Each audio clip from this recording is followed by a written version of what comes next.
Lalu ada pengalaman organisasi dari beliau, yaitu beliau berpengalaman di organisasi Harimau Kita pada Forum Konservasi Harimau Sumatera yang berperan sebagai anggota pada tahun 2012 sampai 2017. Lalu beliau berperan di Human Wildlife Mitigation Conflict tim Jambi Provinsi yang berperan sebagai anggota pada tahun 2017 sampai sekarang.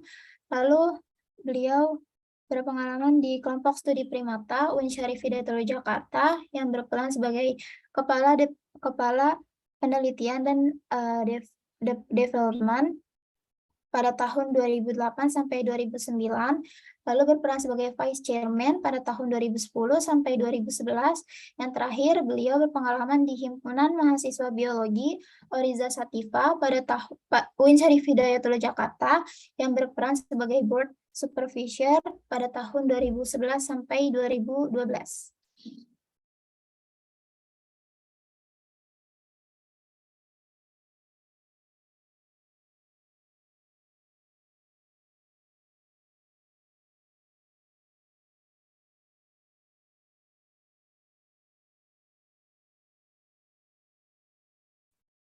Baik, CV pemateri sudah saya bacakan.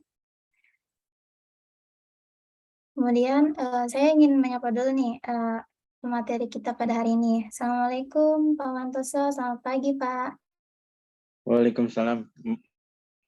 Zafira Pak. Zafira. Ya. Zafira. Apa kabarnya nih Pak? Baik Pak. Mohon maaf nggak pakai background yang tadi dikirim. Iya Pak, nggak apa-apa. Nggak Oke. apa-apa Pak. Ya.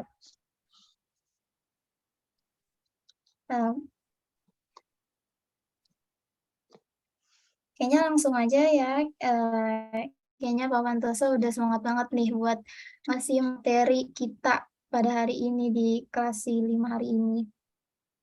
Ya, sebelum itu selamat pagi teman-teman semua. Di sini yang datang anggota KPP semua, KPP Tarsius. Atau ada dari yang bukan anggota tapi ikut di mahasiswa biologi UIN ya. Ada dari umum juga, Pak. Ada dari umum juga. Ya. Dari dosen? Mungkin dari mahasiswa di lain jurusan ya, Pak. Oke, ya. Salam kenal aja untuk teman-teman yang hadir pada Zoom kali ini. Ya tadi sudah terima kasih ke moderator yang sudah memperkenalkan tentang gambaran singkat tentang informasi pribadi saya. Memang sejak zaman kuliah dulu sudah aktif sebenarnya diajak awalnya sama kakak kelas angkatan 2003 Kangga namanya untuk aktif dalam kegiatan kelompok studi. Waktu itu studinya karena background Kangga sendiri itu terkait primata dan beberapa kakak kelas lain untuk kelompok studi primata KPP Tarsius di biologi UIN. Setelah itu mulai berkembang dengan adanya perluasan jaringan sendiri dari kakak kelas dan dari anggota-anggota, mulailah ada peminatan lain selain ke primata tapi ke satwa-satwa lainnya seperti harimau, ada yang peneliti burung juga, ada yang penelitian tentang vegetasi, ada yang penelitian tentang satwa-satwa lain yang ada di nggak cuma di Jawa waktu itu, kita juga tapi ada penelitian yang diikuti sama teman anggota sendiri ke luar Pulau Jawa, di Sumatera dan Kalimantan. Setelah itu seiring dengan jalan itu ya passion kami ya memang mulai terbentuk di situ untuk bagaimana kita juga karena memiliki background pengetahuan tentang biologinya, aktif juga terlibat langsung dalam praktisi atau praktik konservasi satwa-satwa yang ada di Indonesia, kayak gitu. Nah, makanya pada tahun 2013 setelah saya lulus kuliah, saya mulai bergabung dengan salah satu NGO internasional juga, tapi yang bekerja di Indonesia, di wilayah Jambi, untuk program pelestarian reintroduksi untuk primata dan terutama untuk orangutan, dan juga perlindungan harimau Sumatera di wilayah landscape Bukit 30 di Jambi, dan sebagian Riau, Pekanbaru. Terus juga setelah itu aktif lagi, saya bergabung juga dengan NGO internasional yang bekerja sama dengan pemerintah Indonesia di landscape Kerinci Sebelat, di 4 provinsi di Jambi, Sumatera Selatan, Sumatera Barat, terus juga Bengkulu, untuk program pelestarian harimau Sumatera dan habitatnya di landscape Kerinci Sebelat. Ini bekerja sama dengan unit pelaksana teknis di kementerian, di KSDI, ada Taman Nasional Kerinci Sebelat, ada BKSDA di 4 provinsi. Jadi dengan pengalaman kerja tersebut, ya secara mau juga kita terlibat langsung dengan upaya konservasi harimau Sumatera yang ada di Indonesia. Oke, mungkin bisa lanjut, kita mulai dengan presentasinya. Tapi modelnya yang saya harapkan ini adalah sharing atau berbagi informasi. Jadi bukan model pembelajaran satu arah, tapi juga nanti kalau teman-teman ada pertanyaan atau ide yang menarik, itu bisa langsung angkat tangan dan langsung berbicara aja, nggak apa-apa gitu. Jangan terkesannya menonton nanti ke depannya. Jadi harapannya bukan hanya mendengar, tapi juga ikut berpartisipasi dan juga mengolah, kan sudah ada pembelajaran dari materi kuliah gitu, baik yang di biologi ataupun dari jurusan lainnya. Nanti bisa membandingkan secara teori di kampus seperti ini gitu, tapi nanti secara praktiknya gimana kayak gitu. Oke. Dari panitia kemarin ada ngubungin untuk, karena terkait dengan peringatan Hari Harimau Sedunia yang jatuhnya sebenarnya 29 Juli kemarin, dan sebenarnya awalnya dijadwalkannya minggu kemarin ya. Cuman karena kebetulan saya ada tugas juga dari kantor, itu harus kunjungan lapangan ke Provinsi Bengkulu untuk ada pekerjaan dengan BKSDA Bengkulu di sana, jadi tertunda dan baru bisa minggu ini atau hari ini kita melakukan klasi ini ya. Oke, lanjut. Berbicara tentang harimau Sumatera, tentang harimau, kita tentu secara klasifikasi atau identifikasi di ilmiahnya, dia merupakan anak jenis atau subspesies dari harimau yang ada di dunia. Secara morfologi dapat teman-teman lihat di dalam slide ini adalah, ya dia sebenarnya kucing-kucingan, sama dengan kelas Felidae yang lainnya. Ciri khasnya dia punya rambut yang ada di wajahnya, terus juga bentuk telinganya yang menunjukkan keciri khasannya kalau dia itu jenis kucing-kucingan. Dan yang paling penting sebenarnya di klasifikasi atau pengenalan jenis harimau di dunia ini adalah pola yang ada di badannya, pola hitam, strip-strip hitam yang ada di badan harimau tersebut. Dan itu menjadi seperti kalau di manusia itu sidik jari pembeda masing-masing individu antara satu harimau dengan harimau lain, itu memiliki ciri khas khusus atau pembeda dari strip-strip itu. Ada yang bentuknya panjang dengan garis-garis yang putus-putus, ada yang garisnya tebal, kayak gitu-gitu. Oke, lanjut. Nah, ini sejarah tentang sebenarnya harimau Sumatera itu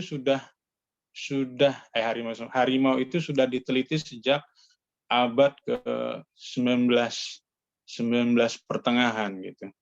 Dengan mulainya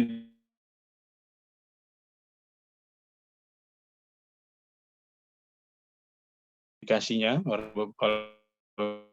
dan juga pengenalan hari itu sebaran aja. Kalau di dalam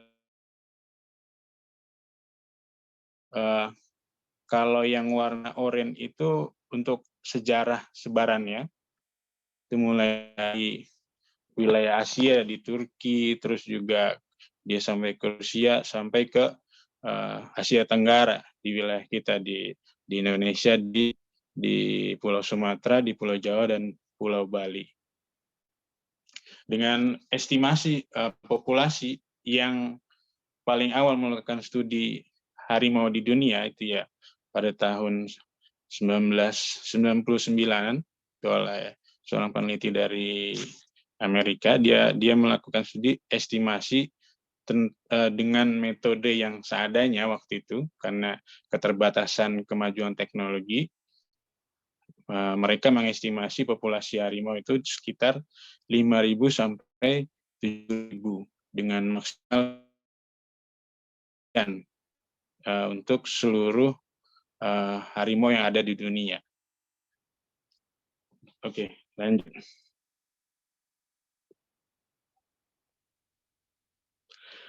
Dan ini adalah sebagian alasan kenapa kita perlu melakukan upaya perlindungan terhadap keberlangsungan harimau di dunia adalah dari tahun ke tahun untuk populasi harimau di dunia itu mengalami tren penurunan yang sangat signifikan. Dimulai dari tahun 1940 itu secara ilmiah dinyatakan harimau Bali punah di alamnya. Terus dilanjutkan tahun 1970 harimau Kaspian itu punah juga. Pada tahun 1980-an di kita lagi harimau Jawa dinyatakan punah di alam. Walaupun saat ini ada beberapa orang atau individu yang masih percaya harimau Jawa masih tetap ditemukan gitu. Tapi secara ilmiah dinyatakan resmi itu punah pada tahun 1980-an. Yang terakhir adalah tahun 1990-an harimau yang di Cina itu dinyatakan punah di alam.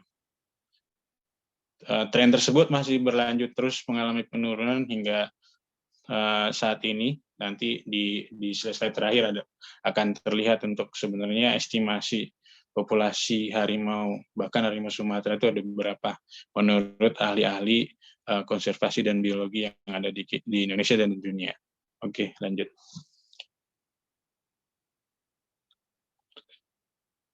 Ini adalah visualisasi untuk masing-masing anak jenis harimau di dunia dengan total 9 anak jenis harimau yang ada di dunia. Dan 3 diantaranya seperti slide sebelumnya telah dinyatakan punah di alam. Di Indonesia terdapat 2 anak jenis yang dinyatakan punah di alam. Oke, lanjut.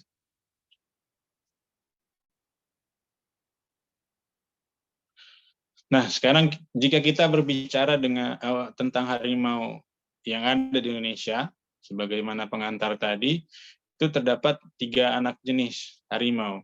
Namun, sangat disayangkan, 2 di antaranya dari ketiga anak jenis tersebut dinyatakan punah. Harimau Jawa dinyatakan punah pada tahun 1980-an. Harimau di Bali, di Pulau Bali, dinyatakan punah tahun 1940-an. Saat ini yang tersisa adalah harimau Sumatera, di mana pada saat itu, ini tahun 2000, estimasi tahun 2007-an, itu sekitar 500 ekor harimau Sumatera yang tersisa di Pulau Sumatera,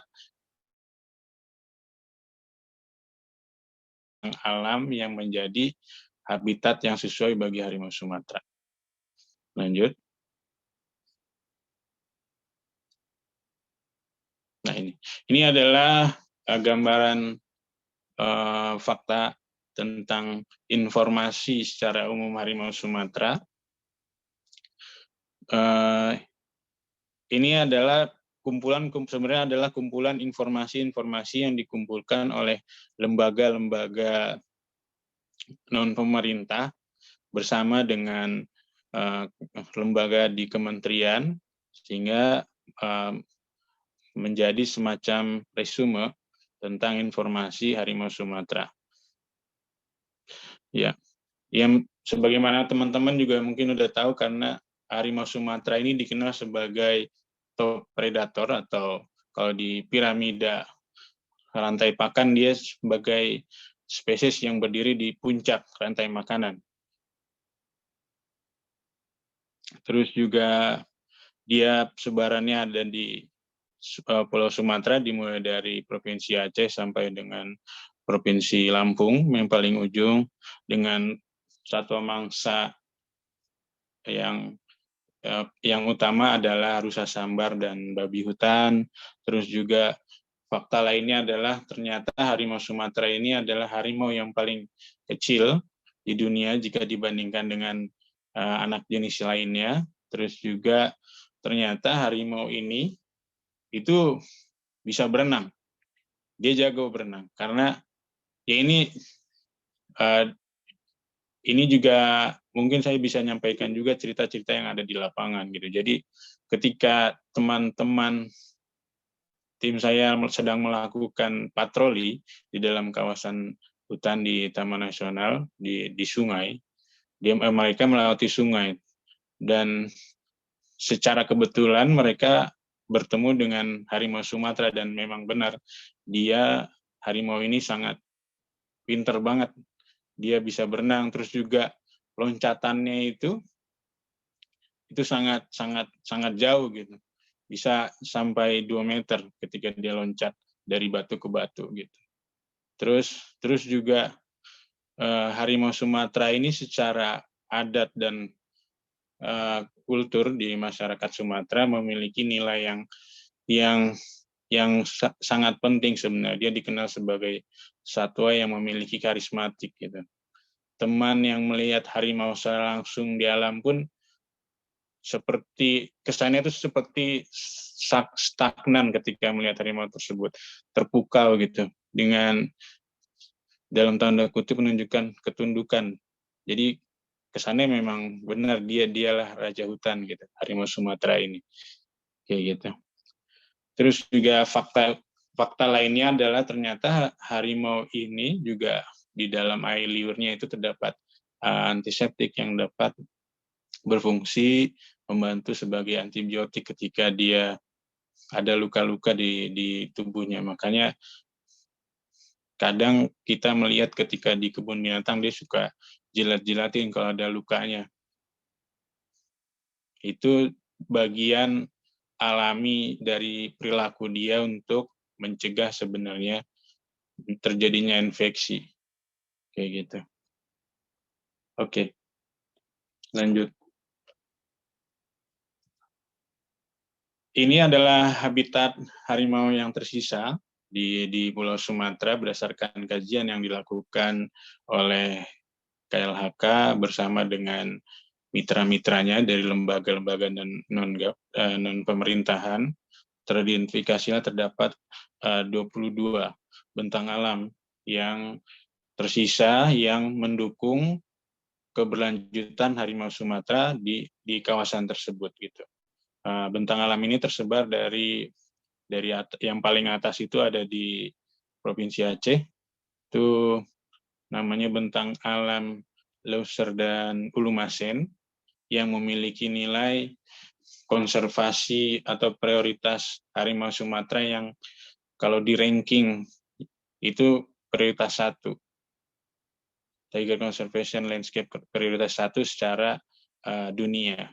Terus juga ke bawah di tengah-tengah juga ada landscape kelinci sebelat.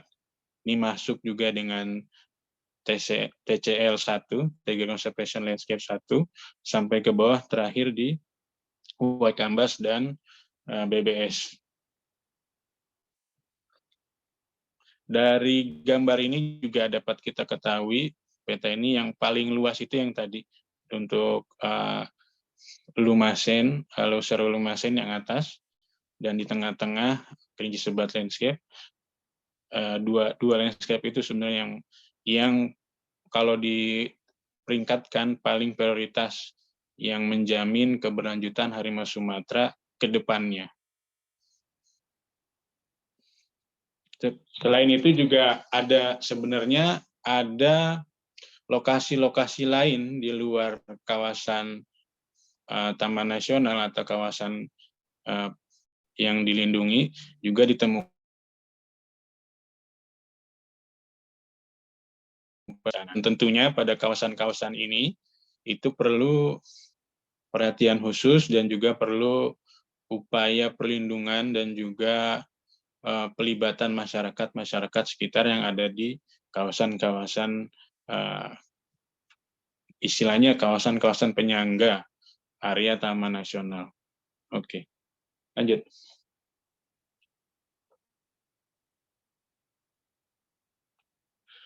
Nah, sekarang berbicara tentang informasi harimau di dunia saat ini. Jadi pada tahun 2021, IUCN, teman-teman mungkin sudah familiar dengan lembaga IUCN karena biasanya dari lembaga ini kebutuhan kita adalah untuk mencari informasi tentang status konservasi suatu spesies gitu. Jadi pada tahun 2021 IUCN melalui IUCN Red List telah melakukan lagi asesmen untuk status harimau di dunia dengan peneliti-peneliti seperti yang ada di nama-nama yang ada di slide ini. Salah satunya adalah orang Indonesia yang diajak terlibat juga. Dari hasil asesmen itu mereka mengeluarkan informasi-informasi penting tentang status konservasi, tentang populasi, tentang distribusi, tentang ancaman, tentang tren perburuan, tren konflik, kayak gitu-gitu. Jadi informasi-informasi yang mereka lakukan berdasarkan studi mereka ini sangat penting bagi upaya penyelamatan harimau Sumatera saat ini. Lanjut. Oke. Nah, hasil masih berkaitan dengan hasil asesmen dari IUCN ini adalah saat ini ternyata tren populasi harimau di dunia mengalami penurunan gitu. Di mana kalau teman-teman masih ingat pada slide awal tadi populasinya sekitar 5.000 sampai 8.000 ya yang paling banyak. Namun saat ini populasinya dengan estimasi yang dilakukan berdasarkan penggunaan metode yang dinilai paling baik saat ini adalah populasi harimau di dunia sekitar 2.600 sampai 3.900 sekian. Dengan sebaran di habitat-habitat terestrial, di hutan, di padang rumput, dan di beberapa habitat yang tertulis di sini.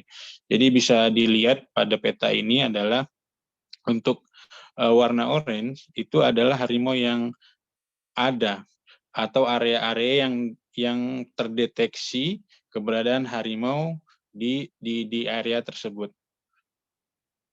Untuk yang warna oranye. Untuk yang warna merah adalah untuk area-area yang dulunya ada, tapi ketika mereka melakukan asesmen lagi, itu tidak ditemukan lagi harimau di sana, atau tidak ditemukan lagi harimau di sana. Dan untuk warna yang gelap ini, yang warna abu-abu gelap, itu harimaunya ada, tapi mereka tidak yakin kalau di sana memang ada informasinya. Jadi gambarannya seperti ada orang yang bilang, oh di bukit ini ada harimau, tapi bukti ilmiahnya si penyampaian informasi itu tidak dapat memberikan bukti ilmiahnya gitu. Tidak disertai foto, tidak disertai misalnya visualisasi gambaran harimau atau jejak kayak gitu-gitu. Jadi berdasarkan hanya cerita-cerita atau informasi dari pihak lain tanpa disertai bukti yang diterima secara ilmiah. Oke, lanjut. Oke, kita merefresh lagi harimau Sumatera. Ini informasi yang dikeluarkan secara resmi oleh Forum Harimau kita. Sebagian tadi sudah diceritakan. Di sini ada daerah jelajahnya yang sangat luas sebenarnya. Tapi ada perbedaan antara betina dan jantan. Dan perlu teman-teman ketahui juga, harimau ini adalah tipikal tipikal satwa yang teritorial. Tadi dia mengenal adanya kayak kepemilikan wilayah gitu. Dia ada daerah jelajahnya. Sama kayak sebenarnya untuk belajar harimau itu bisa dengan pendekatan kita melihat perilaku kucing. Kalau yang ada melihara kucing di rumah gitu. Kucing itu kalau jalan-jalan di rumah itu dia ada wilayah-wilayah khususnya. Ada wilayah yang di mana dia cari makan, ada tempat yang di mana dia pilih untuk tidur gitu. Dan biasanya kucing itu kan dia menandai wilayah-wilayah tersebut dengan kencingnya. Dia memarking daerah itu dengan dia kasih, sebenarnya itu menandakan itu baunya dia pernah ke sini kayak gitu. Nah, terus juga yang kadang sering tertukar informasi adalah ketika di lapangan adalah sangat kadang-kadang penyampaian informasi atau tim lapangan misalnya yang ke hutan itu suka, ini sering terjadi di kasus-kasus penanganan konflik ya. Mereka suka salah mengidentifikasi antara jejak harimau Sumatera dan jejak anjing hutan dan kucing-kucingan lainnya gitu.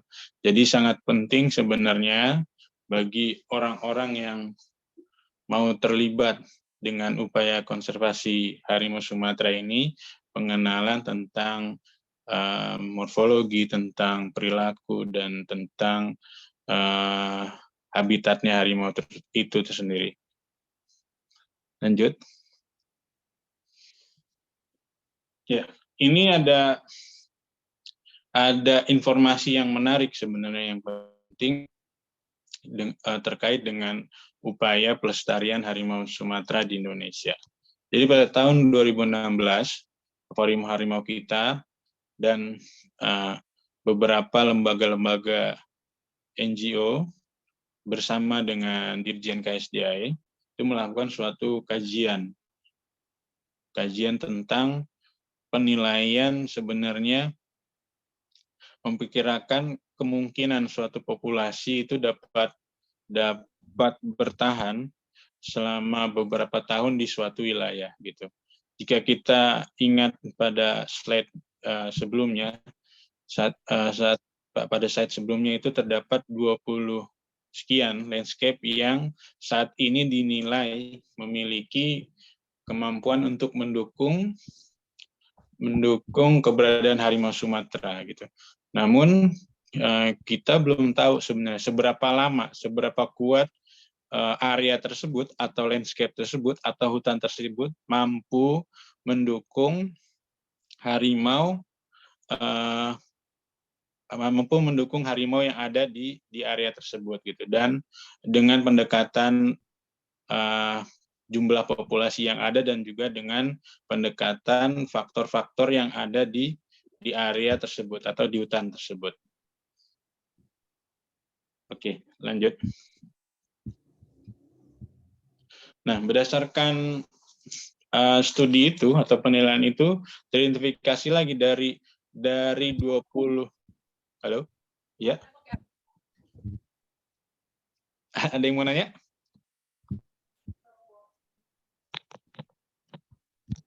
Lanjut. Bisa lanjut, Kak? Oke. Nggak apa-apa, langsung nanya aja kalau itu ya.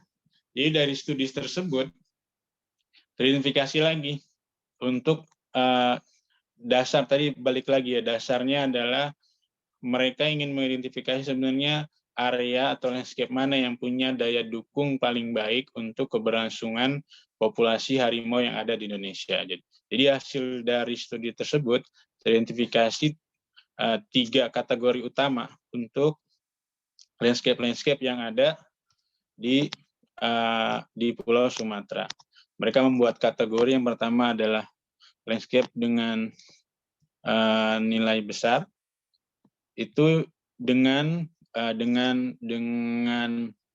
pengertian ada landscape yang mempunyai daya dukung lingkungan untuk lebih dari 70 individu harimau Sumatera yang ada di landscape tersebut. Kalau di peta ini bisa dilihat dengan area-area yang memiliki warna hijau.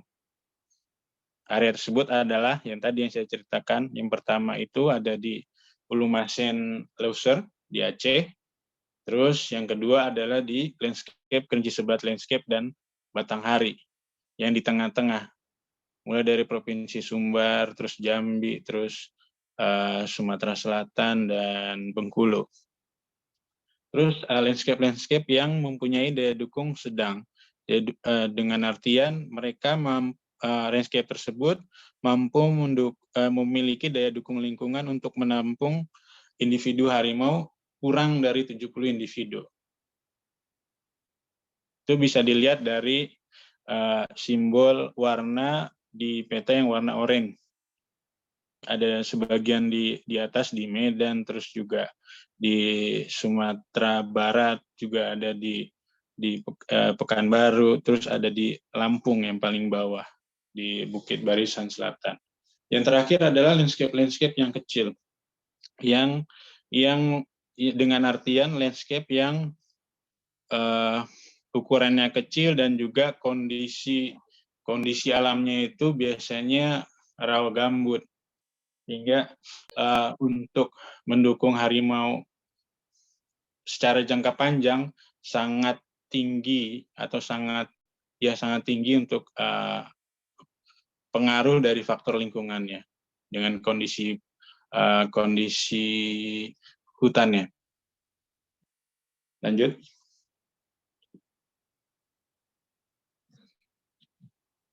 Nah, sekarang cerita tentang ancaman utama bagi keberlangsungan hidup harimau Sumatera. Tentu yang paling utama adalah tentang deforestasi yang ada di kawasan-kawasan bentang alam tersebut atau landscape tersebut. Alih fungsi lahan, bagaimana saat ini semakin berkurangnya tutupan hutan yang ada di landscape yang kita ketahui terdapat keberadaan harimau Sumatera. Terus ancaman lainnya adalah perburuan dan konflik satwa. Dengan masih tingginya nilai jual atau nilai harga jual dari produk turunan harimau Sumatera, dimulai dari offsetan dan produk turunannya, tentu ini masih menunjukkan masih tingginya nilai permintaan di pasar-pasar baik itu secara lokal, nasional, dan internasional tentang produk-produk olahan harimau Sumatera. Terus dengan adanya tinggi permintaan pasar tersebut, maka upaya perburuan yang dilakukan harimau Sumatera juga masih tinggi. Setiap tahun itu kalau di saya itu lebih dari 100 sampai 300 jerat yang berhasil kita bongkar untuk jerat harimau Sumatera yang menggunakan sling. Kalau teman-teman tahu sepeda itu ada yang di remnya itu kayak sling, yang itu digunakan untuk jerat harimau Sumatera. Terus konflik satwa liar itu kalau teman-teman lihat juga di TV, terutama di wilayah-wilayah Riau, sering kan ada berita-berita tentang harimau Sumatera yang masuk ke pemukiman, masuk ke kebun, terus juga ada orang yang diterkam oleh harimau Sumatera. Baru-baru ini pada awal tahun yang lalu di Jambi itu ada sekitar 3 orang meninggal yang diterkam oleh harimau Sumatera di salah satu kabupaten di Provinsi Jambi. Oke, nah, sekarang ini masih terkait dengan hasil studi tadi. Sebenarnya berapa minimal individu yang dibutuhkan untuk agar harimau itu dapat bertahan bukan hanya sekarang tapi seterusnya di suatu kawasan. Berdasarkan rekomendasi dari studi tersebut diperoleh minimal 35 individu harimau agar sintas itu dengan artian dia berlanjut nggak cuma saat ini tapi sampai ke depannya dalam satu landscape. Lanjut. Nah, ini sebenarnya tantangan baru yang ada di kita di Indonesia pada tahun 2021 itu mulai masuk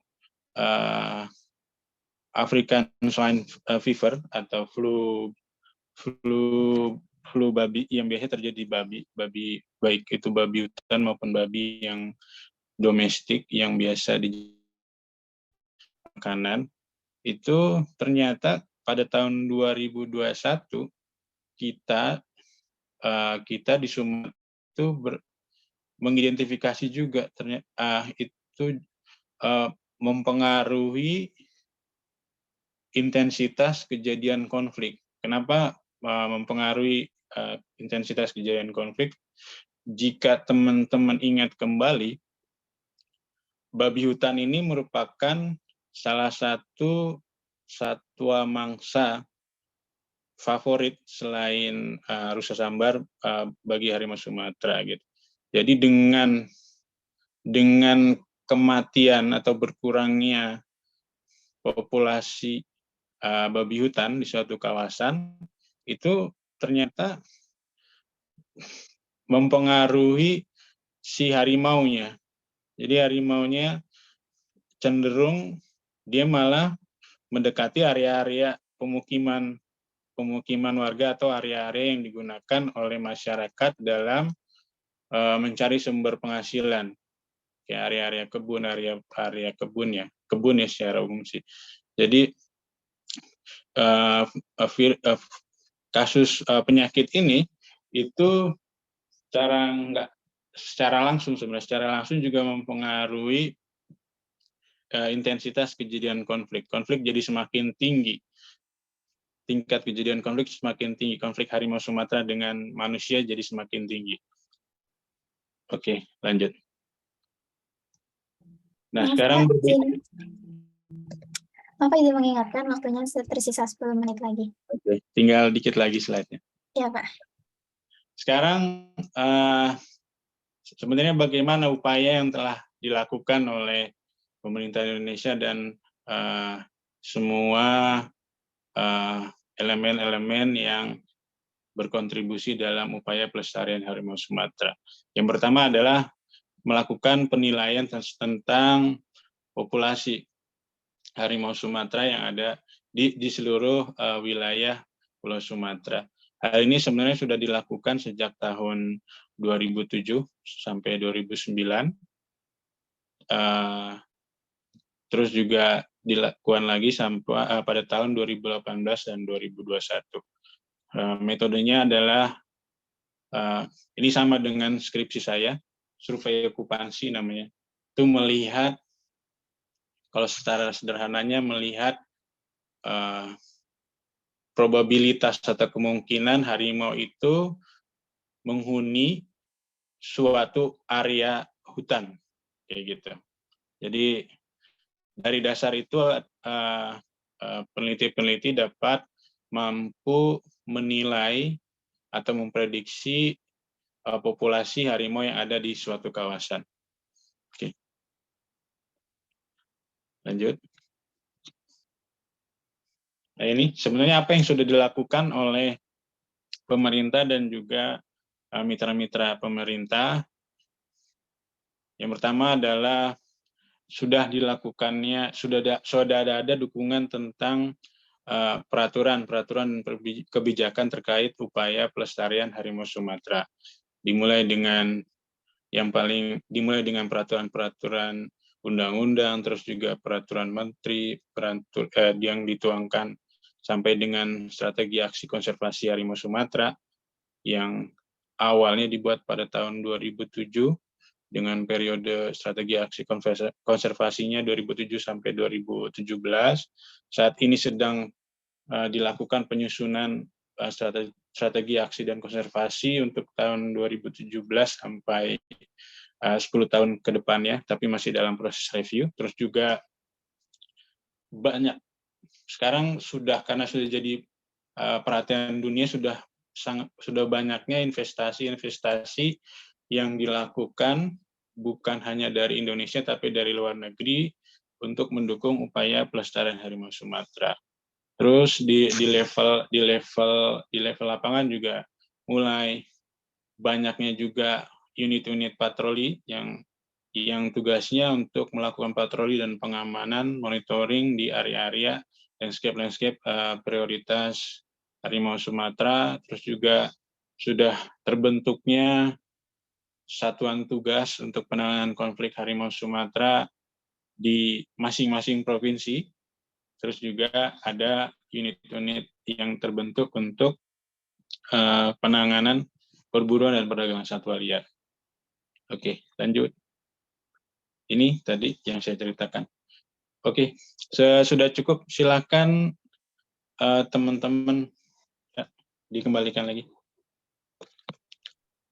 Baik, terima kasih Pak Wantoso atas materinya.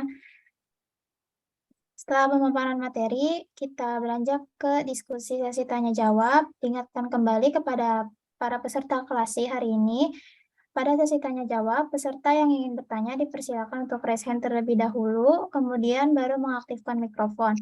Setelah dipersilakan oleh moderator, jika penanya memiliki masalah jaringan atau koneksi, pertanyaan tersebut dapat ditulis pada kolom chat yang tertera dengan menuliskan nama penanya dan pertanyaan yang ingin ditanyakan.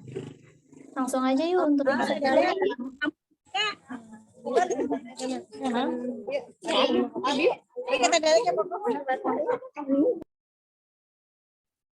ya, baik kita lanjut ya. Untuk peserta yang udah nyimpan pertanyaannya nih sejak tadi pemaparan materi, mungkin bisa langsung ditanyakan nih sama Pak Wantoso. Untuk raise hand dulu, lalu kemudian aktifkan mikrofon, baru ditanyakan. Silakan teman-teman yang ingin bertanya.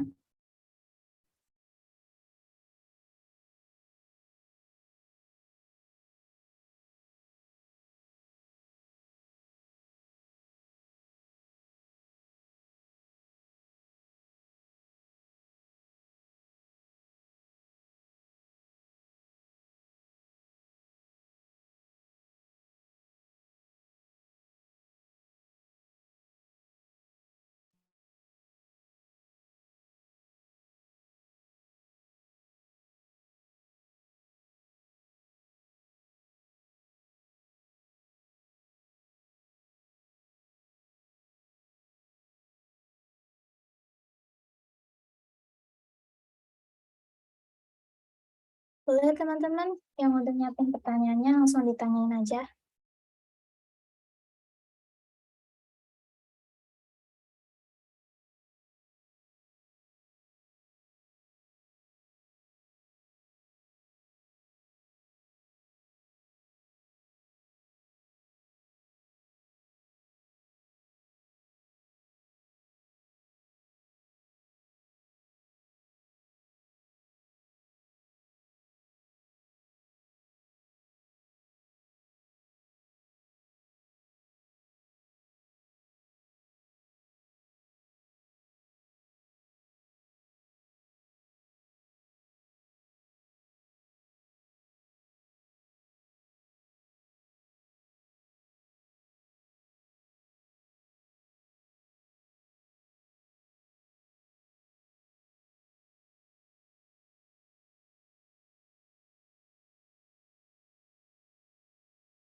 Wantoso.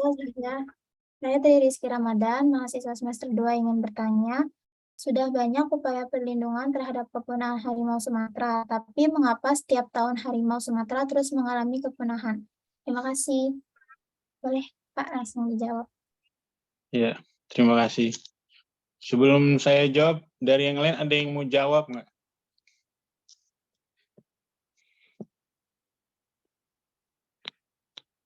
Mungkin pernah baca-baca jurnal atau lihat dokumentari di YouTube atau di TV.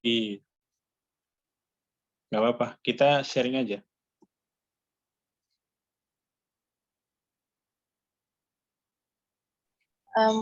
Pak izin menjawab. Oke. Mungkin kalau dari pendapat saya, mungkin kalau salah mohon maaf.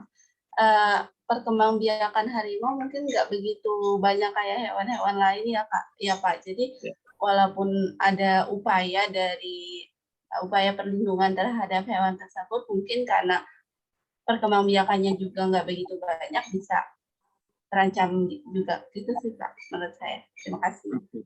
Terima kasih. Yang lain? Oh, di sini ada Kak Wahyudin juga ya?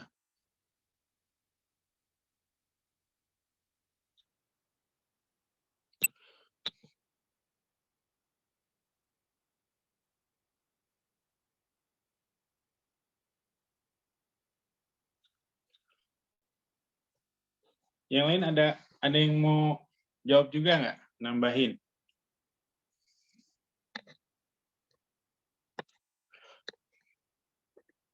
Ya. Teman-teman pernah membayangkan nggak? Tahu ayam kan ya? Ayam potong. Pernah bayangkan nggak? Dalam sehari itu berapa banyak ayam yang dipotong? Miliaran, mungkin jutaan kan ya? Jutaan. Tapi sampai saat ini dia nggak punah-punah tuh. Berapa banyak orang yang makan ayam dan olahan ayamnya gitu, dan nggak punah-punah gitu. Sebenarnya dan populasinya juga nggak menurun, tetap masih pasar masih bisa memenuhi kebutuhan manusia untuk memakan ayam gitu. Nah, kalau harimau case-nya beda. Salah satu yang pertama tadi benar, untuk reproduksinya itu sangat rendah. Dia baru bisa mulai belajar reproduksi itu ketika udah lewat lepas dari susuan ibunya itu sekitar 2 tahunan, 1,5 tahun sampai 2 tahunan. Dia baru mulai belajar mengenali mencari area jelajah lain, area jelajah dia sendiri, mencari pasangannya kalau yang jantan kan ya. Terus juga yang betina juga sama, terus juga setelah itu mulai belajar untuk berkembang biak gitu. Dan tingkat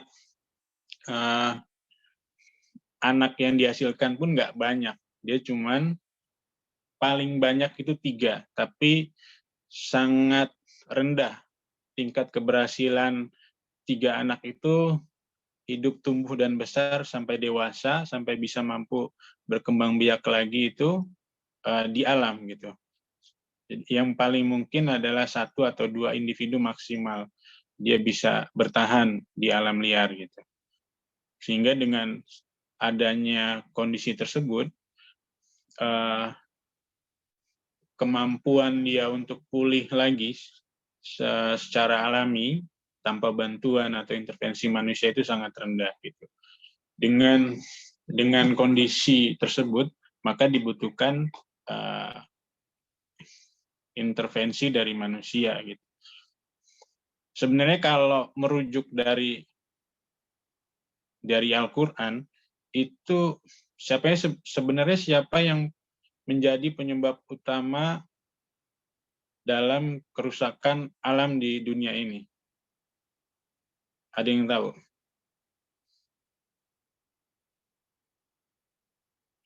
Kita kan, manusia kan? Kita yang jadi penyebab utama sebenarnya segala jenis kerusakan yang ada di muka bumi ini gitu. Dengan meningkatnya jumlah populasi manusia setiap tahunnya, tentu berkonsekuensi dalam meningkatnya kebutuhan yang mendukung hidup manusia-manusia tersebut, dimulai dengan perluasan ruang untuk kehidupan, untuk mencari makan, untuk tempat tinggal, untuk infrastruktur, untuk air, macam-macam, yang akhirnya ini tentu akan berbenturan juga jika tidak dikelola dengan baik, akan berbenturan juga dengan ruang-ruang hidup spesies-spesies. Dan karena harimau ini memerlukan daerah jelajah atau ruang hidup itu yang luas, di slide tadi, maka ini menjadi penyebab utama terjadinya konflik satwa liar atau konflik harimau Sumatera dengan manusia. Gitu. Selain itu juga dengan bahkan bukan hanya tinggi ya, tapi setiap tahunnya itu terus meningkat untuk nilai produk-produk tubuh harimau Sumatera dan turunannya. Turunannya itu misalnya gigi yang masih dipercaya jadi jimat-jimat, terus juga kumisnya yang masih dipercaya jadi jimat-jimat, kulit, terus juga ada bagian-bagian tubuh yang masih sangat dipercaya untuk jadi obat-obat tradisional, bukan hanya di kita, tapi bahkan sampai keluar di Cina dan di beberapa negara Asia, itu masih tinggi. Sehingga tingkat permintaan pasar atau orang itu masih tinggi untuk produk-produk harimau Sumatera. Produk-produk harimau Sumatera. Dan ini juga didukung dengan teknologi semakin canggih. Pola-pola perdagangan satwa, terutama harimau dan satwa lainnya juga tentu menyesuaikan dengan kemajuan teknologi.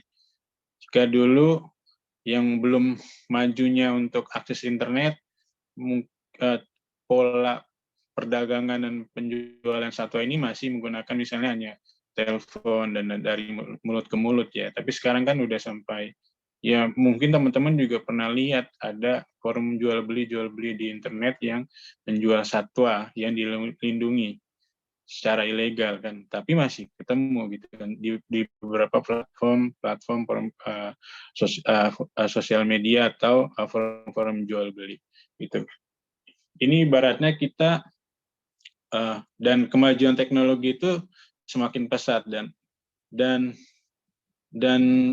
kita ini dalam artian pemerintah Indonesia dan praktisi konservasi harimau tentu perlu memikirkan strategi dan pendekatan yang paling baik dalam mencegah atau mengurangi aktivitas-aktivitas yang dapat mempengaruhi penurunan populasi harimau Sumatera di Indonesia. Gitu. Selain itu juga, selain alasan tadi ya, juga ada memang ancaman-ancaman terhadap keberlangsungan populasi harimau Sumatera yang kesannya laten, gitu. Lama dan sangat sulit dihentikan atau diselesaikan. Gitu. Contohnya kayak tadi, pembukaan lahan, alih fungsi kawasan. Gitu. Itu kan tipe ancaman yang sebenarnya sudah ada dari zaman-zaman dulu, tapi masih berlanjut sampai sekarang gitu. Karena apa? Karena ya tadi populasi manusia terus berkembang, kebutuhan untuk ruang yang menjamin hidup manusia ini ya dari tahun ke tahun akan selalu ada dan terus berkembang gitu. Walaupun faktanya seperti itu, tentu pemerintah dan lembaga-lembaga yang peduli terhadap konservasi harimau akan selalu memikirkan bagaimana solusi terbaiknya untuk jika tidak bisa menurunkan, minimal meredam atau mencegah kenaikan ancaman-ancaman tersebut. Oke. Terima kasih. Terima kasih Bapak Antos atas jawabannya yang lengkap dan jelas. Gimana untuk penanya Tri Rizky, udah cukup dengan jawabannya? Atau ada yang mau ditanyain lagi?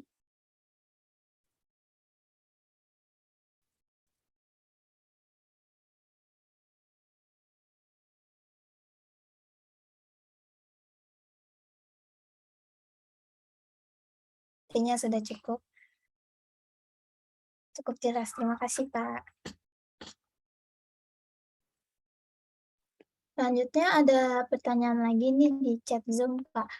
Izin bertanya, Pak. Saya Wanda Sofia dari KPP Angkatan 9. Bagaimana tanggapan Bapak tentang pemeliharaan satwa khususnya harimau oleh influencer yang notabene itu menjadi contoh bagi followersnya dengan alasan menjaganya agar tidak punah di alam?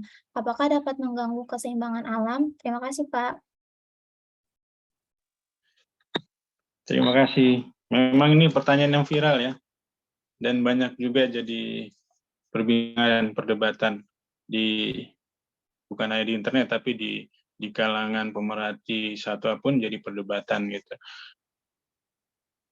Kita melihat, kalau saya pribadi harus melihat dari dua perspektif ya, nggak cuman dari itu satwa liar gitu, itu satwa, dan karena kita tahunya itu satwa liar, maka sebaiknya, sebagusnya dia harus dilepaskan atau hidupnya di alam liar gitu. Tapi yang perlu kita ketahui adalah satwa ini awalnya gimana gitu, atau background informasi satwa ini gimana gitu. Karena sebagai contoh lah, ada harimau yang memang sejak kecilnya itu dia lahirnya di penangkaran gitu, yang biasa dikasih makan sama kipernya, sama perawatnya, terus juga biasa melihat orang-orang yang datang ke area tersebut, orang yang ngasih makan, orang-orang dokter yang memeriksanya, terus juga mungkin tamu yang datang untuk melihat harimau tersebut. Jadi harimau itu mulai terbiasa dengan keberadaan manusia dan aktivitas manusia yang ada di situ. Misalnya rumah, suara mobil, suara kendaraan, gitu kan, suara lain yang berkaitan dengan aktivitas manusia gitu. Ketika harimau itu dilepaskan di alam liar, ini benar-benar kejadian beberapa bulan yang lalu di salah satu bentang alam yang ada di Sumatera. Harimau tersebut bingung karena dia tidak ada sama sekali pengalaman dalam, yang pertama, pengenalan lokasi. Dia nggak tahu sama sekali karena itu tempat baru bagi harimau itu. Terus juga dia, karena dia biasa dikasih makan sama kipernya, dia nggak ada pengalaman berburu. Dia nggak diasuh sama ibunya di alam liar untuk mencari makan. Bagaimana dia memangsa satwa di situ. Sehingga harimau ini bingung, dia nggak tahu mau jalan kemana, dan akhirnya dia banyak cenderung mendekati area-area yang digunakan manusia. Contohnya area kebun atau pemukiman warga gitu. Nah, dengan tidak adanya kecakapan atau modal-modal bagi harimau ini, akhirnya ketika dia mau makan, dia bertarung sama kerbau, sama hewan ternak, dan harimau ini kalah. Padahal secara alami dia ini kan pemangsa atau predator. Harusnya dia bisa membunuh satwa mangsanya. Tapi ketika bertarung dia kalah, dan akhirnya harimau itu mati. Si harimau ini mati, dan ya selesai ceritanya dia di situ. Dengan tidak, yang paling penting adalah yaitu tadi, harimau ini tidak memiliki kemampuan, walaupun dia punya naluri, tapi dia tidak memiliki kemampuan berburu, kemampuan bagaimana dia menjelajahi area hutan. Dia sudah terbiasa dengan manusia karena biasa dikasih makan, dicek kondisi kesehatannya, dan akhirnya malah kalau dibalikkan ke alam, tingkat kesuksesan dia berhasil survive di alam itu rendah gitu. Tapi kalau harimau ini secara alami memang dari alam, secara alami dia dari alam, jikapun dia akan dilepaskan lagi ke alam kembali, mungkin karena ini kejadian yang kedua, ada harimau yang memang dia diselamatkan, direscue sama tim penanggulangan konflik di suatu provinsi, karena dia dinilai mengancam, dia diselamatkan, terus dirawat sebentar karena misalnya ada luka, dirawat sebentar di pusat rehabilitasi satwa. Setelah sudah layak, dinilai sama dokter, juga dilihat dari pelakunya, dia akan dikembalikan ke alam. Tentu tingkat keberhasilan dia survive jika dilepas liarkan kembali itu kan tinggi gitu, karena dia memang background-nya dia memang harimau yang berasal dari alam liar. Dia sudah punya kemampuan yang mendukung untuk dia hidup di alam liar. Dia punya kemampuan berburu, kemampuan bagaimana dia menjelajahi suatu area di kawasan, dan akhirnya dia survive gitu. Nah itu terkait pertanyaan tadi itu, kita harus melihat sebenarnya harimau ini dari mana gitu. Dia memang harimau yang dari alam liar atau memang harimau yang sejak awal sudah hidup misalnya di kebun binatang gitu. Dan tentu proses ini kan perlu dilengkapi, atau si pemilik harimau ini harus melengkapi atau mengikuti aturan-aturan ketika dia akan apa istilahnya ya, mengadopsi atau apalah harimau itu. Tentu harus ada izin dari pemerintah terkait ya, nggak cuman dia miara aja kayak gitu. Mudah-mudahan menjawab ya. Terima kasih Pak Wantoso untuk jawabannya. Gimana Kak Wanda? Sudah cukup jelas untuk jawabannya?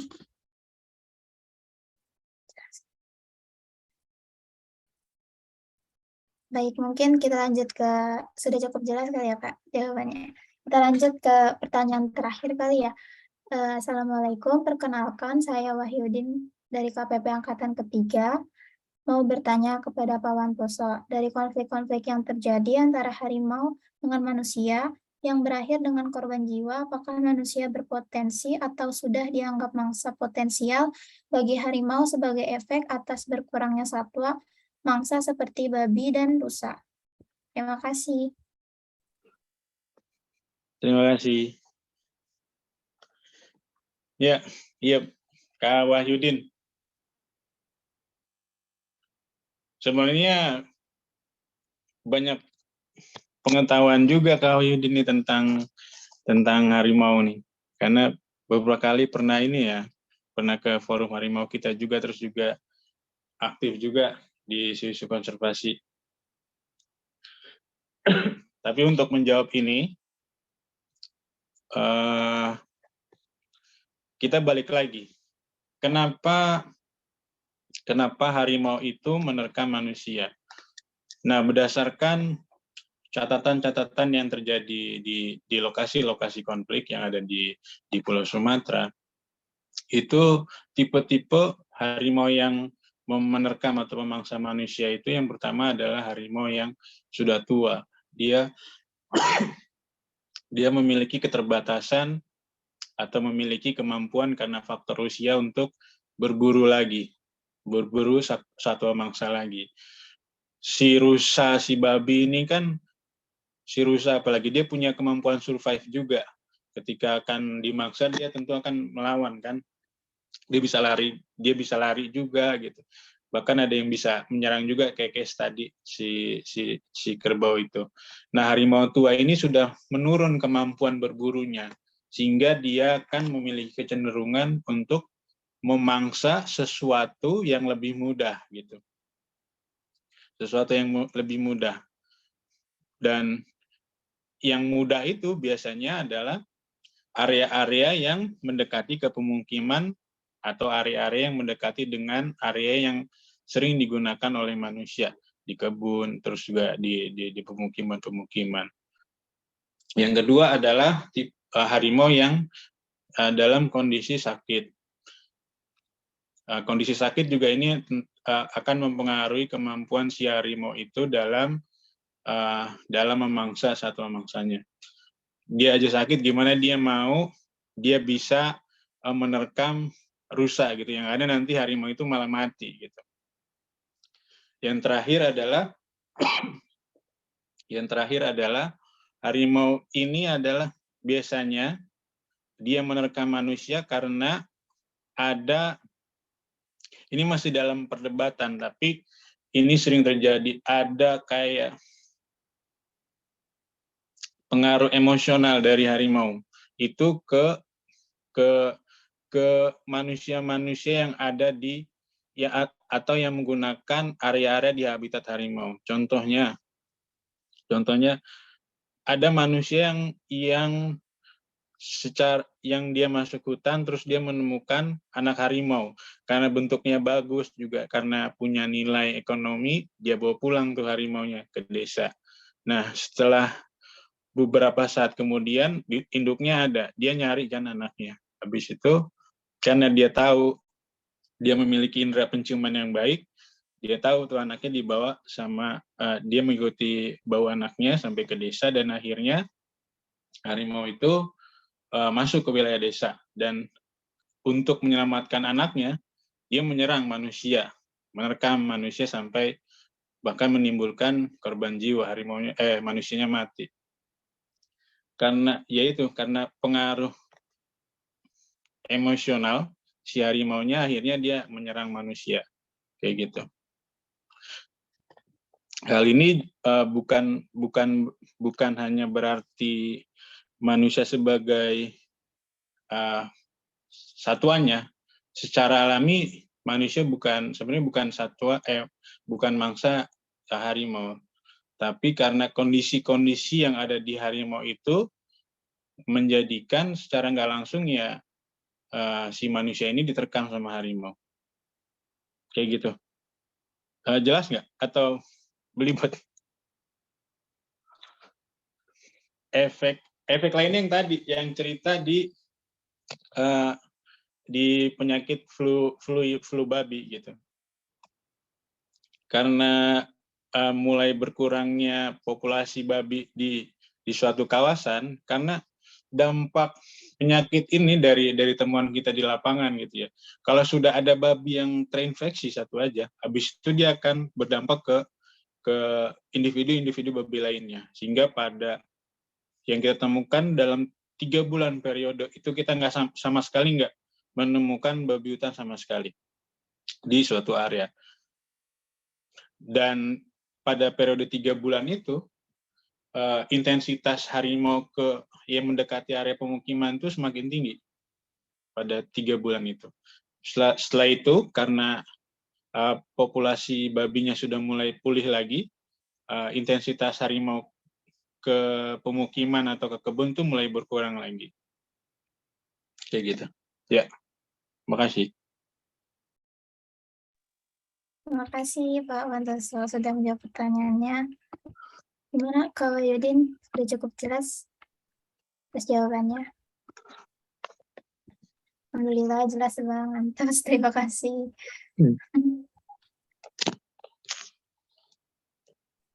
Baik, karena waktu sudah jam 10 juga dan diskusi tanya jawab telah selesai dilaksanakan, mungkin saya review sedikit kali ya tentang 3 orang penanya yang tadi. Yang pertama itu kan bertanya tentang kenapa harimau Sumatera itu terus mengalami kepunahan. Terus dari Kawanda juga bertanya tentang tanggapan mengenai pemeliharaan satwa yang dilakukan oleh influencer. Terus yang terakhir adalah Kak Wahyudin yang bertanya tentang mengapa konflik-konflik terus terjadi antara harimau dan dengan manusia yang berakhir dengan korban jiwa, dan semuanya sudah dijawab oleh Pak Wantoso dengan cukup jelas, singkat, dan baik.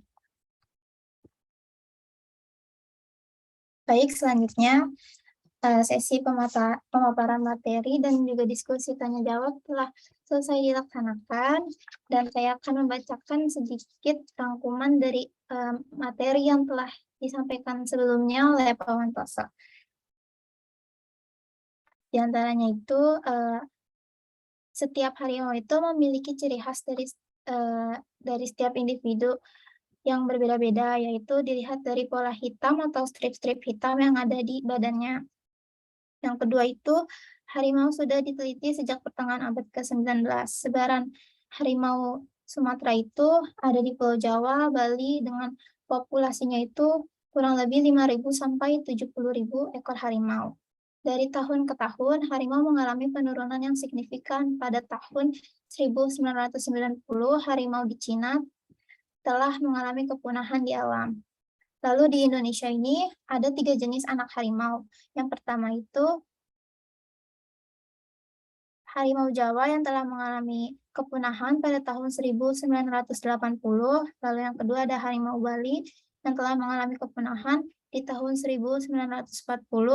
Dan yang tersisa yaitu harimau Sumatera pada tahun 2007, kurang lebih estimasinya itu sekitar 500 ekor yang tersisa.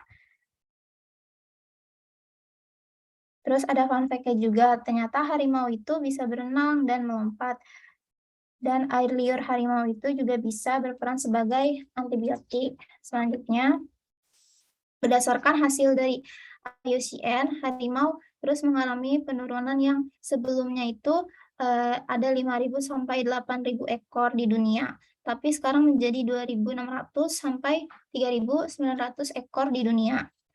Nah, kalau ingin mempelajari teknik mempelajari harimau itu bisa dari mempelajari kucing. Jadi kucing itu kan dia suka menandai wilayahnya dengan air seninya. Harimau juga seperti itu.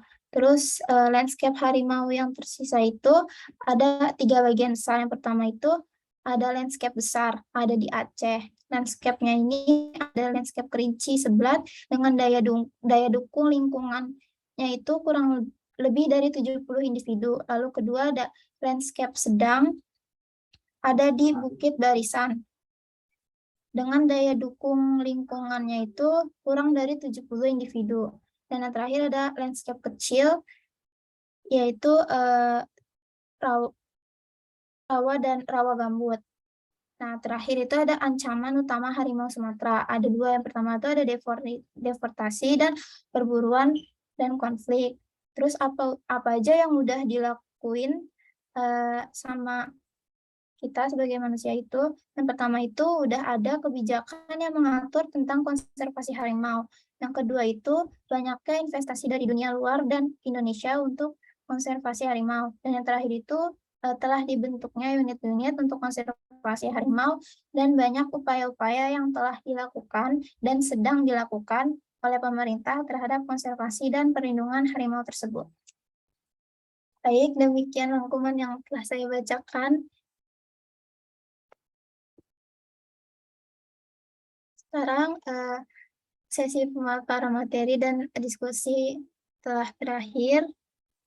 Terima kasih Bang Mantoso atas sharing-sharingnya hari ini yang sangat bermanfaat dan memperluas wawasan mengenai konservasi harimau dan juga perlindungan harimau. Semoga ilmunya bisa dipakai ya Pak untuk kedepannya, dan semoga harimau di Indonesia maupun di dunia tidak mengalami kepunahan yang langsung turun gitu. Terima kasih ya Pak sudah menyempatkan untuk datang hari ini. Amin, ya sama-sama. Semoga menjadi trigger bagi teman-teman untuk lebih banyak ingin tahunya sebenarnya dan lebih terlibat untuk upaya konservasi. Upaya konservasi ini bukan cuma orang-orang yang ke hutan, tapi orang yang di lab pun, atau orang-orang yang melakukan hal lain pun juga bagian konservasi. Kita kembali lagi ke konsep konservasi. Saya ingat betul apa yang dikasih pembelajaran oleh Bu Fahma. Mungkin teman-teman masih diajarin sama Bu Fahma. Sangat saya pakai sampai sekarang. Ya. Terima kasih Pak. Saya Zahra Auliadini selaku moderator pada kelas hari ini. Mohon maaf banyak sekali kekurangan dan juga kesalahan kata pada membimbing pemaparan materi dan tanya jawab dalam kelas hari ini. Kurang lebihnya mohon maaf. Wassalamualaikum warahmatullahi wabarakatuh. Saya kembalikan kepada Nabila selaku MC. Baik, terima kasih kepada Bapak Wantoso SI atas ilmunya serta Zafira selaku moderator. Selanjutnya adalah penyerahan sertifikat kepada Bapak Untoso SSI oleh Kak Salsabila Ratna Wulandari kepada beliau dipersilakan.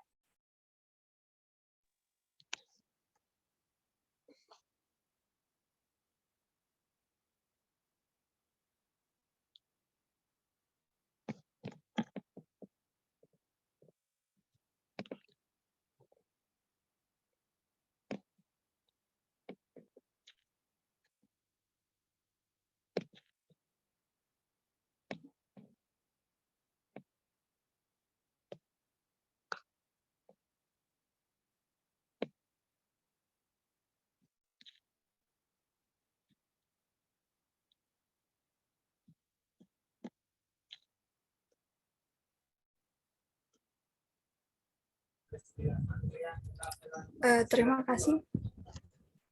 Terima kasih kepada Bapak Wanto ilmunya kepada kita semua. Sebagai tanda terima kasih, ini kami serahkan sertifikat kepada Bapak Wantoso yang telah menyampaikan ilmu yang sangat menarik dan bermanfaat. Saya mewakili teman-teman KPP Tarsius mengucapkan terima kasih.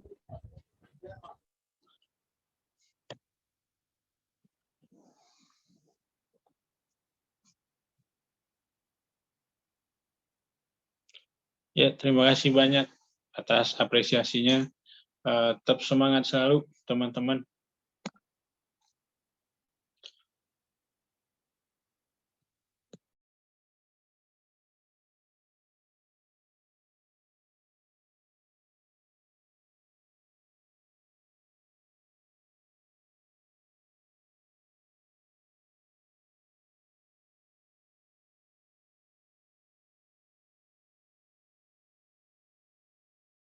Baik, saya kembalikan lagi ke MC. Silakan.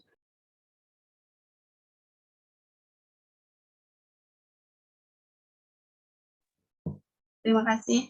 Terima kasih kepada Bapak Wantoso telah menyampaikan materi yang sangat menarik dan tentunya bermanfaat. Dan terima kasih juga kepada para hadirin sekalian telah menyempatkan waktunya untuk hadir pada Zoom meeting kali ini. Selanjutnya adalah sesi dokumentasi yang akan dipimpin oleh tim Dekto.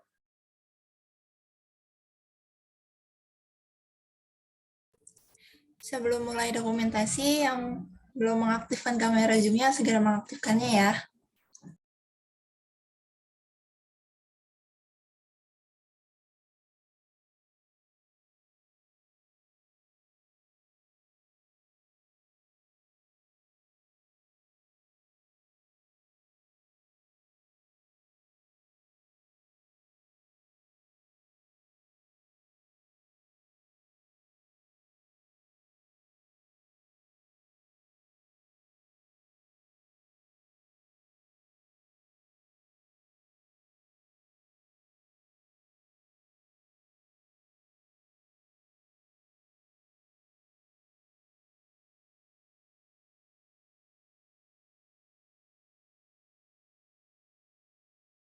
Sekali lagi yang belum mengaktifkan kameranya segera mengaktifkan kamera Zoom-nya.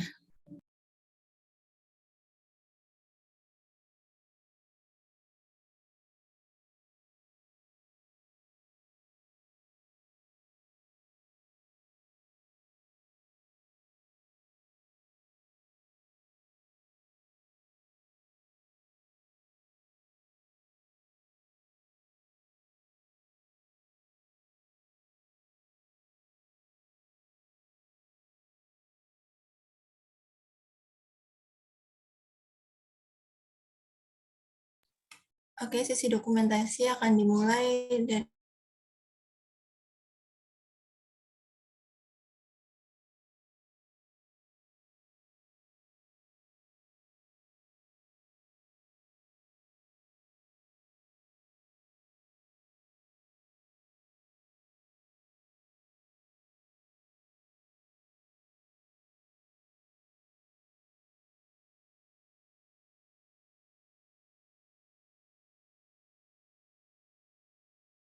ala Sayyidina Muhammad wa ala ali Sayyidina Muhammad. Salatan nanalu bisiriha hifzul Qur'an wal amal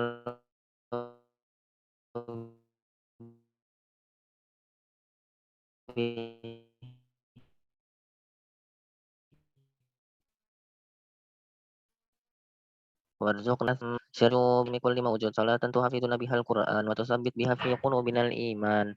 Allahumma ghfir lana dhunubana wa dhunuba walidina warhamna warhamhuma kama rabbayani shaghira. Allahumma sahhil umurana wa umura walidina wa umura man ahsana wa man ahabba ilaina. Allahumma tawil umurana, Allahumma sahih jasadana, Allahumma sihir rizqana, Allahumma inna nas'aluka salamatan fid din wa afiyatan fil jasad wa ziyadatan fil ilmi wa barakatan fil rizqi wa taubatan qabla al maut wa rahmatan indal maut wa maghfiratan ba'dal maut. Allahumma hawin alaina ya Allah fi syakaratil maut wa najata minan nari wal afa indal hisab. Allahumma dafa'ana al-bala wal waba wal fahsya wal munkari wal mihan wal fitan ma dhahara minha wa ma batan min baladina hadha khassa wa min buldanil muslimina 'amma. Allahumma sallimna min afatid dunya wa min adzabil akhirah. Allahumma nawwir qulubana binuri hidayatika kama nawartal arda binuri syamsika wa qamarika abadan abada. Ya muqallibal qulub tsabbit qulubana ala dinik wa ta'atik. Rabbana Rabbana innaka antas samiul alim wa tub alaina innaka antat tawwabur rahim. Rabbana atina fid dunya hasanah wa fil akhirati hasanah wa qina adzabannar. Wa sayyidina Muhammad dawahum da'wahum fiha subhanakallahumma wa tahiyyatuhum fiha salam wa akhiru da'wahum alhamdulillahi rabbil alamin.